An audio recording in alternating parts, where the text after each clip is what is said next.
दोस्तों, ये कहानी एक ऐसे राज्य की है जहाँ हर 5 साल में एक राजा को चेंज किया जाता था। जब भी किसी राजा के 5 साल पूरे हो जाते थे, तब उसको नए कपड़े पहनाए जाते थे और उस राजा को हाथी पे बैठाया जाता था। और तब उसको एक ऐसे जंगल के अंदर भेज दिया जाता था जहाँ पर उसके खाने पीने के लिए कुछ भी नहीं होता था। और वहाँ पर बहुत से जंगली जानवर होते थे जो उसको खा जाते थे। एक बार पुराने राजा के जाने के बाद उस राज्य के लोग सोचने लगे कि अब हमारे राज्य का नया राजा कौन बनेगा। तब उनको पता चलता है कि हमारे राज्य में एक ऐसा व्यक्ति है जो बहुत होशियार है। उसको हमारे राज्य का राजा बना देना चाहिए। जैसे ही राज्य के सभी लोग उसके पास गए और उसके सामने अपने राज्य का राजा बनने का प्रस्ताव रखा, तो उसने मना कर दिया, क्योंकि उसको सारी बातें पता चल गई थी। फिर भी लोगों ने उसको बोला कि प्लीज आप हमारे राज्य का राजा बनिए, क्योंकि आप बहुत होशियार और समझदार हो और आप अच्छे तरीके से हमारे राज्य को चला सकते हो। सभी के इतना रिक्वेस्ट करने के बाद उसने बोला, ठीक है, मैं आपके राज्य का राजा बनने के लिए तैयार हूँ। और मैं इस बात के लिए भी सहमत हूँ कि 5 साल के बाद आप मुझे ऐसी जगह भेज देंगे जहाँ पर कोई जीवन नहीं है।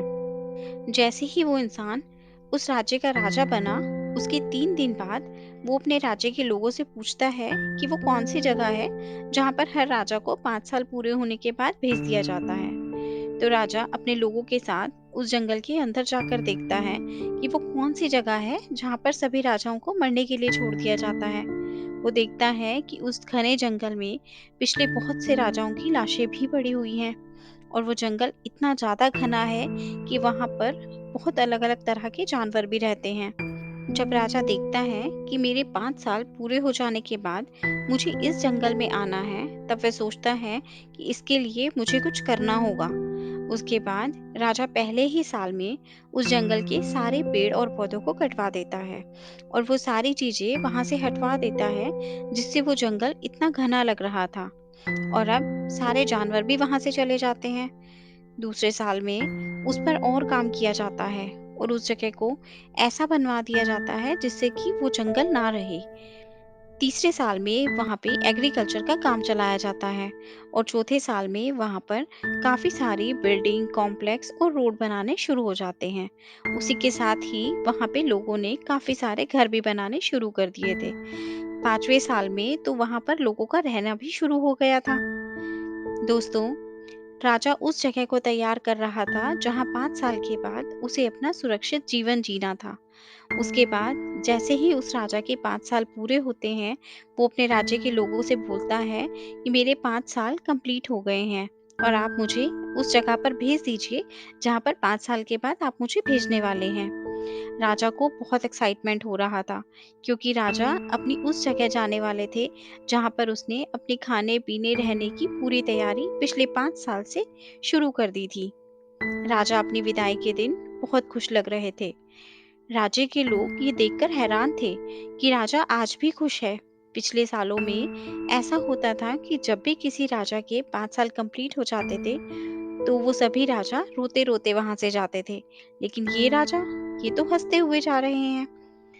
जब लोगों ने उनसे पूछा कि आप इतने खुश कैसे हो, तब राजा सबको बोलते हैं कि जब हम दुनिया में आते हैं तो जिंदगी में सब कुछ हमें हमारे हिसाब से नहीं मिलता।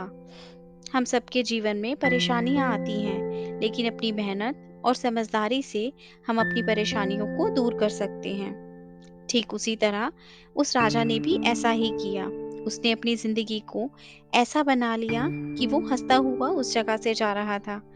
इससे पहले जितने भी राजा आए थे, वो उन 5 सालों में राज करने, मजे करने और ऐशो आराम की लाइफ जीने में इतना खो जाते थे कि वो भूल जाते थे कि उनको 5 साल बाद एक ऐसी जगह भेज दिया जाएगा जहां पर उनको मरना ही पड़ेगा। लेकिन मैंने इन 5 साल में उस जगह को ठीक कर लिया। मुझे ये पता था कि 5 साल बाद मुझे कहाँ भेजा जाएगा, और उसके लिए मैंने उस जगह पर काम किया। मेरे पास यही टाइम था काम करने के लिए, और जिसे मैंने खोया नहीं। मैं राजा तो जरूर था, लेकिन मैं ये भी नहीं भूला था कि मेरा आने वाला टाइम कैसा होगा। इसलिए मैंने मेरे भविष्य की प्लानिंग की और उस पर काम करना शुरू कर दिया। दोस्तों, हमें अपनी लाइफ को अच्छा बनाने के लिए कुछ ही टाइम मिलता है। अगर आप वर्तमान में मेहनत करते हैं, तो उससे आपका भविष्य अच्छा बनता है।